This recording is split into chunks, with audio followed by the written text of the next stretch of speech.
Hey guys, this is Casual with NerdHammer.net, and I'm bringing you the third and final round of Orctoberfest. My Abyssal Orcs face Varangur, and this is Lingel's army from Nerdhammer, and it's the Nerdhammer Civil War. If you watched my Keystone Battle reports, I fought his army last round of the Keystone GT. So the scenario is Stronghold, which is kind of different for Kings of War. There's a building in the middle that you can garrison. There's some garrison rules. Um, Hordes can't go in. War machines, individuals, only like troops, regiments. And if you garrison the building, it's 5 points, 5 tournament points, which that's a lot of points when you look at how close the tournament actually is at this point. Like getting that is great. And I find out as soon as he deployed, I find out he has no units that can actually go in the building. So I have multiple, and so I'm hoping I can snatch that 5 points for the tournament. So deployment, yeah, we're pretty tight here on this right side. That's the building in the middle. I have my half breeds, my troops of orcs. I decided to layer my orcs here, the hordes, and I really like that because it looks like we're going to be fighting in between this building hill and the edge of the table. I grotesque in the woods, which I like because they have Pathfinder, and I put this other one in just so that I can, you know, charge from the woods if I need to, or just block things up here. Basusu and our gargoyles, and my other troop of gore riders are over there. And the other troop I don't have a picture of, but they're down on the left side here. So in his deployment, yep, pretty tight. He has a king on a chimera, Magus Conclave. These are Sons of Korgan on foot. These are his fallen regiment of Sons of Korgan. His Bloodsworn, who have the gift from Herja, and he has a Magus in there too with Bane Chant. Yep, there they are. And then way down on the left side, he has his other Magus. But they have 36 inch range, so they can hit pretty far. Turn 1 me. Lingo pushes up like such, as Varangur are known to do. And I don't know if much happened. Let's see. There's a shot of his beautiful army. And this guy, yeah, he shoots. He does 4 wounds to these guys, but they don't waver. This is the unit that's all the way on the left side of the table. So that's good. These guys, I really just got to get out of there. I mean, I don't care if I lose them, but they could work for me later on. And he does 1 wound to this horde, and then 3 wounds to the Gore Riders. He didn't waver these Gore Riders, which is awesome. I mean, they're on 9/11, so average roll they should waver, but he didn't, which is great. My turn 1, I push up like this. I'm just threatening him like, he can come into these guys if he wants with anybody. I got counter charges set up. This is just, the standoff basically. I throw Basusu up here. It's out of the arc of the king, and I'm just threatening his either Magus Conclave in the back or threaten his lines and getting into position for later on in the turn. And I decide to shoot this gap with the Abyssal Half-Breeds. I figure if he doesn't commit anything to stopping them, then they're going to have rear and flank charges like later on in the game if he just pushes up here with his Bloodsworn. If he faces these Bloodsworn out to face him, I can just step back. I don't have to commit there. And these troop of orcs, I want to get them in the building and just set them in there. But yeah, I really like this play. I like shooting this gap. I think that applies a lot of pressure. If he brings his king over, which I think would probably be the best move, then I got some thinking to do. I could always pop these guys into the building where they're going to get extra nerve and defense, all types of stuff. I think they're hindered when you charge this building, so I have some options here that I really like. And I bring this other Gore Rider over just to try to get out of that Magus Conclave's range and shot. But I think with this threat here, I think the Magus has to change his focus. The Conclave has to change their focus. Turn 2, just a shot before the charges down the line. And so he decides to commit his king and the fallen into this unit of slave orcs, this horde of slave orcs. He is going to be hindered, but even hindered charges with these 2 guys, I think that's going to be enough to take him out. I do have a reroll. If he doesn't, it's probably not a bad result for him because I'm still kind of blocked up. But yeah, we'll see how that goes. I'm okay with this. I mean, he comes in. I have some opportunities. If he does clear him out, my grotesques are right there. I feel pretty good about those. This was a pretty good move. He decides to take Herja into Basusu. I don't think Herja can kill Basusu in one go, but that does limit her options for charging because the Clash of Kings rules are in play. Um, so yeah, we'll see how that works out. And over here, yeah, he decides to push up in the center and not worry about the Abyssal half-breeds. He does send his Magus over to, I think he has a Lightning Bolt too, maybe shoot at him, and, his Magus Conclave, um, are going to be taking shots at him. And that's what happens. One wound on them, that's okay. I do have a 5-up regen.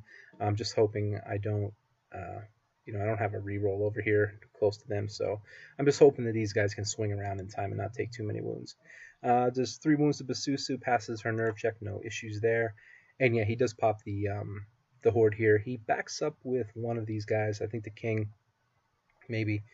And but yeah, I mean, these guys he didn't back up because they're out of the arc right here, but these guys are still in their flanks, so that's looking pretty good to me. And it's nice because the grotesques, they're not going to be hindered going into either one of these charges. So I got some decisions to make there. Take a sip of coffee. So I moved the troops into the building. I set them like that, just as kind of like a joke. And yeah, so that's going to be great. I can do some things with there. It's just another picture of them hiding in the building.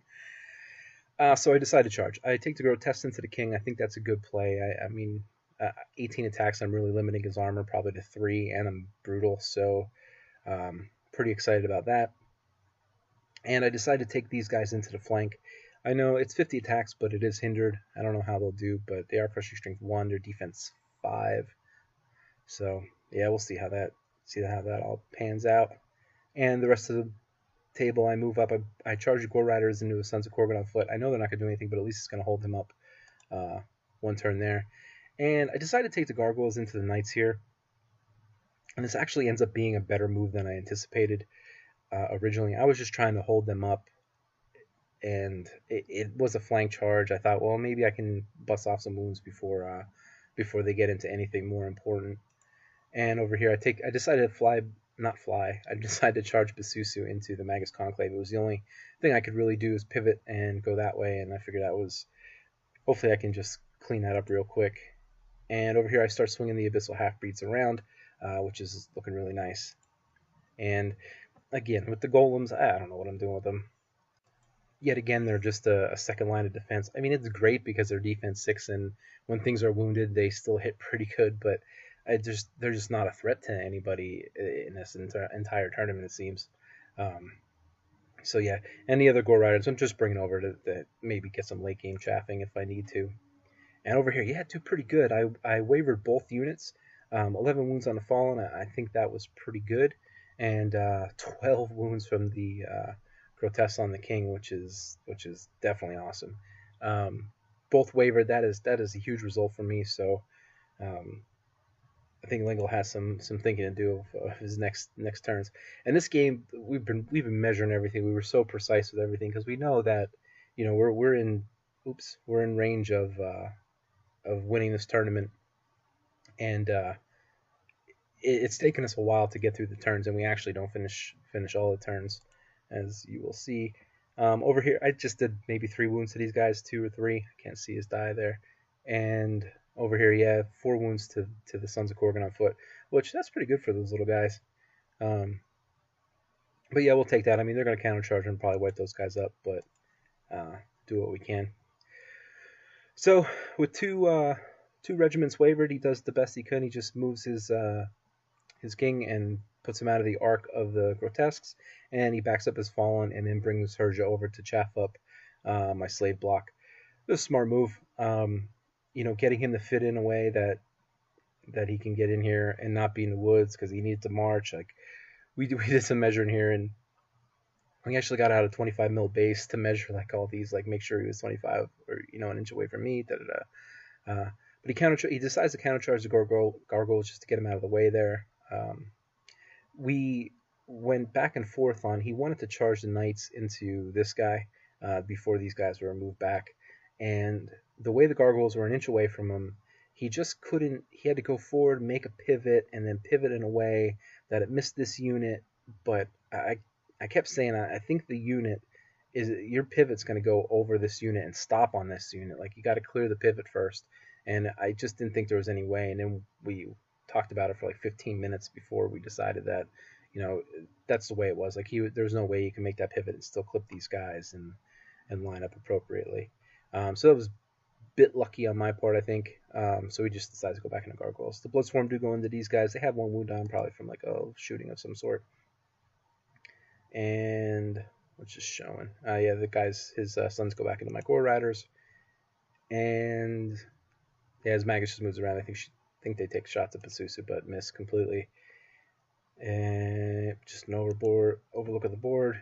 And his shooting, he decides to put his Magus in front to row block the Abyssal Half-Breeds. Some more shooting. They're up to 4 wounds now. I'm hoping Regen can take those guys off before they get wavered or something silly happens. Here, yeah, 13 wounds. He ends up wavering him on an 8 roll, so that's a little unfortunate. I'm not going to be able to charge back in there, but it does block things up for yet another turn, which I'm okay with. Over here, yeah, the sons take care of my Gore Riders, and his other sons, mounted sons, take care of the gargoyles. So he's cleaning up the chaff, and I'm just buying time to hit what I need to hit. Turn 3 me. I feel like my charges are pretty obvious here. I can't see the king, so I'm going to take the grotesques into his sons and finish them up. I'm moving my fire teams around. I'm going to take shots at his knights. Oh no, I'm not going to take shots at his knights. I'm going to take shots at the heavily wounded fallen and try to get them off the table with just the fire teams and probably a fireball from my Ironcaster. I decide to take my horde into Pasusu. This is something that we asked this question multiple times, and so Pasusu was like right here, right where my mouse pointer is, and I charge her. We figured out that she just moves to the center, right? I mean, she moves to the center of my unit because I can't move to her type of thing, or because she's an individual. Let me know if that's right, because it's interesting, because that's a lot of movement for free, basically. Move the other Gore Riders around here, just waiting to, I don't know, just keeping them alive and going to use them maybe later. Tournament's running really low. I mean, guys are already done. They're cleaning up tables and everything, and we were really slow in this game.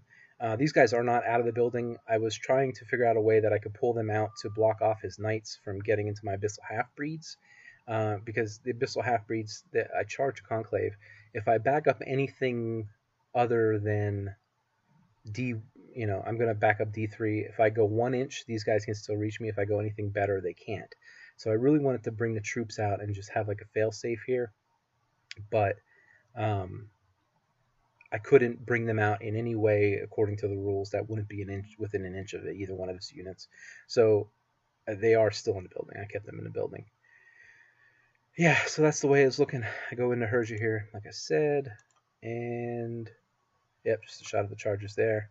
And these guys only do 1 wound to Herja. That's just ridiculous. If that's what it is. And Pasusu. No, I'm sorry, that wasn't after combat. Pasusu decides to charge these guys in a flank. I'm just trying to get her away. I'm done with messing with that Magus Conclave. I might need her in the center. And over here, yeah, make short work of the Magus, and I backed up 2 inches, so I was out of range of his knights, which was awesome. And I can still see his Bloodsworn, so that worked out pretty well. Turn 4, Varangur. So, yep, he goes in. He decides to double charge these guys to clear them up.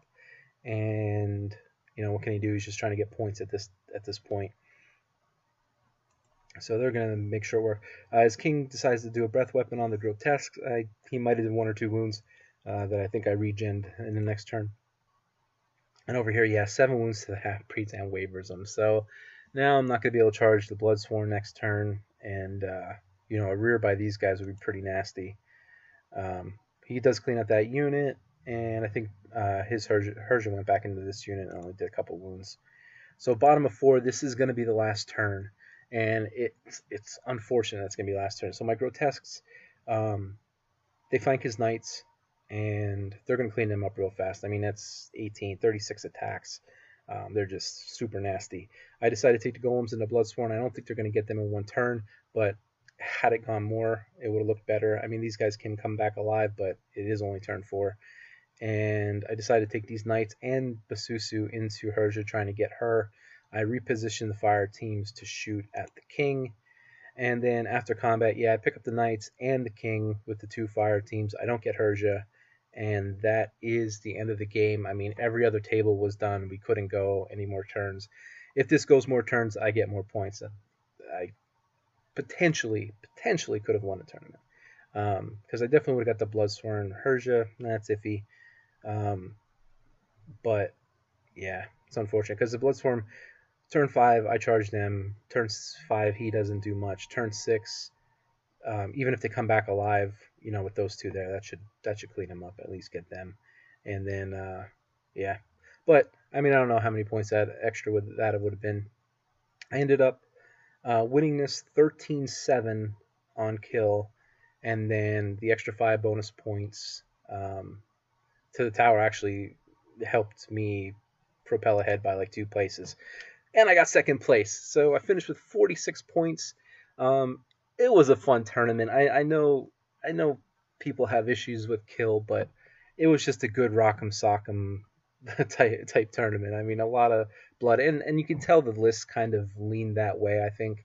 And but it was in the end, it was a lot of fun. With the points from Oktoberfest, it does put me in 6th for Masters of the people that are eligible. I have the one tournament I have, Kings of the Keystone. It was one of my first tournaments in Kings of War, and I placed horrible, like 23rd out of 26. I didn't battle report that day, and so that's counting toward my 3, and that's really hurt me on points. I have like 2 tournaments maybe for the rest of the year. I mean, as long as I don't finish last in them, it's going to be more points. So I can only go up from here, which is good. And so all things considered, without some major shakeups, um, I should be looking good for Northeast Masters. And right now, my local scene has a good majority of the people are in the hunt for Masters. So I'm really excited about that. I think the crew's going to make it. If it looks like Alan's going to be there, Lengel's probably going to make it. We're hoping Rob can get in. If the 4 of us can get down to Atlanta for Masters, that'd be a lot of fun, representing the Northeast and represent Nerdhammer, and really represent our local scene, because there's some really good players that are on that list also. So it was a great time and a great tournament, and I got another tournament coming up in less than a month. It's actually ours, Kings of the Keystone 2. Hopefully I can show up better. I think I'm going to take the Abyssal Dwarfs again, just because I want to see how they do in a more objective-based tournament environment, which ours is. Tournament objectives count for like 15 of your 20 points, and only kill, shifts at another 5 points. So that's pretty exciting. Yeah, it was a great tournament. I really enjoyed the list. I've got 4 games under my belt with it, and I really like the way it performs. I like what it does. So I'm hoping to move forward with it and get some more tournaments. I know that it's not pretty painted army, but I've played a lot of painted armies, and I've hindered my list building and what I could take based on what I was painted. It's just kind of nice to be free and just be like, okay, here it is. It's all gray. I know it doesn't help the hobby side of things right now, and I'm a big hobby guy, but I just want to see. I want to see how good I can be with a list that I feel is super competitive. So thanks guys for watching, and we will see you guys soon.